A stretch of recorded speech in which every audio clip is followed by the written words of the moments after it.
The Cardinals have set their franchise back years in just a few months. They have made bad decision after bad decision within the past year, and things are about to get really ugly in Arizona. On Sunday, the Cardinals lost by 1 versus the Chargers, giving them a 4-8 record on the season. After the game, when talking about a failed 4th and 1 conversion, Kyler Murray said this, quote, "Schematically, we were kind of effed." End quote. Well, he said the actual word, but I don't want to curse on YouTube. Yeah, not really the thing you want to hear your franchise quarterback saying after a loss, especially after Kyler Murray's history and the rumors and reports that have surrounded him for the past year. But let's go back a couple months to see what really brought the Cardinals to this point. Last season, the Cardinals got off to a hot start, going 7-0 to start the season. The second half of the season, they didn't play that great, but they still ended the year with an 11-7 record and made the playoffs. They lost in the first round, though, to the soon-to-be Super Bowl champs, the Los Angeles Rams, but this game wasn't even close. They lost 34-11. But after the season ended is when the real drama started for this organization. In February, Kyler Murray unfollowed the Cardinals on Instagram and removed all Cardinals posts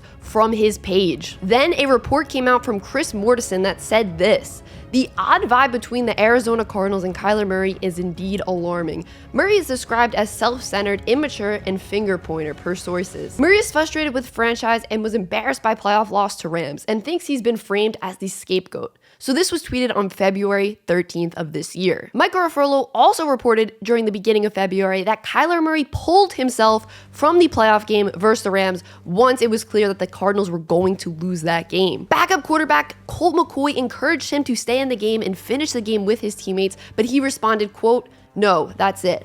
I'm done." As reported by him, the Cardinals were not happy about this, and I understand why they wouldn't be. Then on February 28th, Kyler Murray's agent, who was also Kliff Kingsbury's agent, keep that in the back of your head for later, put out basically a public statement saying Kyler Murray needs a new contract now. And I find this pretty weird for a guy who has never won a playoff game. Like, they put out this public statement saying he feels he deserves to be paid and deserves to be paid right now. He was drafted in 2019 and was already demanding a new contract after 3 seasons in the league. Lamar Jackson was drafted a year before Kyler Murray in 2018. He has won an MVP and has actually won a playoff game. He never put out a statement like this.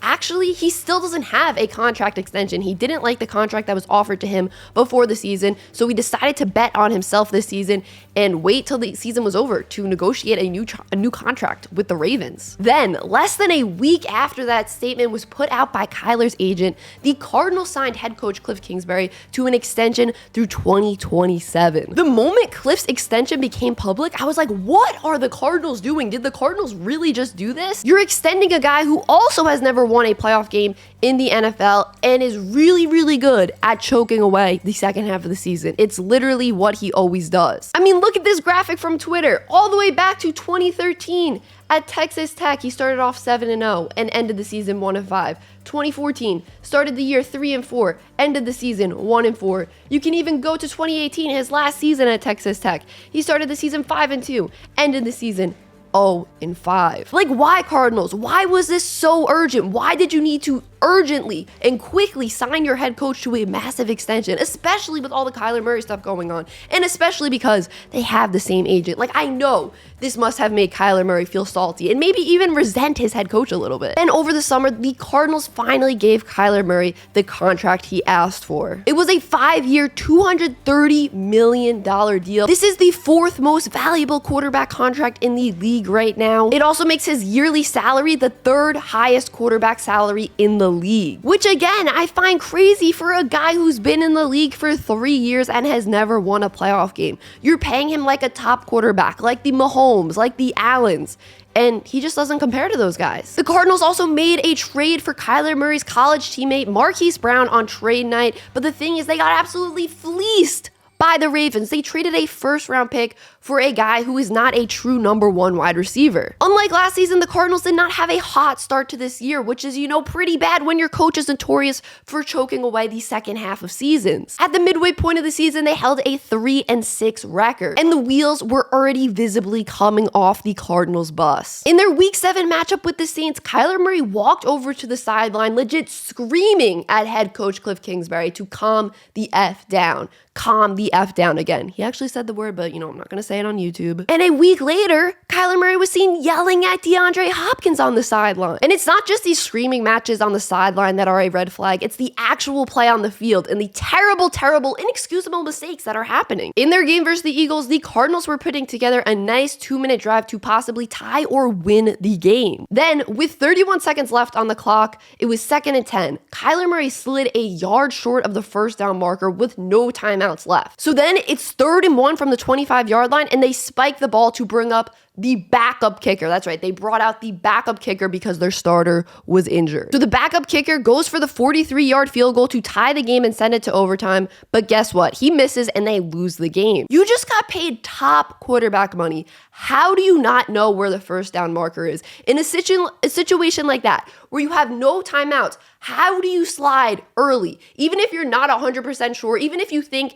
you got past the first down marker, how are you not diving forward just to make sure you got that first down? You shouldn't be sliding in that situation. I'm all for sliding and quarterbacks protecting themselves, obviously, but in a situation like that, you can only slide once you can for sure see that first down marker behind you. And as a coach, how do you not coach your team to know the situation they're in and to know what to do in that crucial situation? This falls on Kliff Kingsbury a ton too. It's just an inexcusable way to lose a game. So where do the Cardinals go from here? It looks like they're going to miss the playoffs, and their head coach and quarterback are in the first year of long extensions. I would say more of this blame falls on Kliff Kingsbury than Kyler Murray because I just don't see Kliff Kingsbury as a good head coach. I don't like the way this Cardinals offense is run. It doesn't look like a good offense, which is even more alarming because Kliff Kingsbury was hired as this offensive guru. But don't get me wrong, a ton of this falls on Kyler too. I think we're seeing more and more, especially this year, how important it is for the quarterback to be a true leader and liked by the whole entire locker room. If I'm the Cardinals, I'm getting rid of Kliff Kingsbury this offseason. I think that's the first move you have to make. And I'm bringing in a head coach that can get the most out of Kyler Murray. I'm bringing in a head coach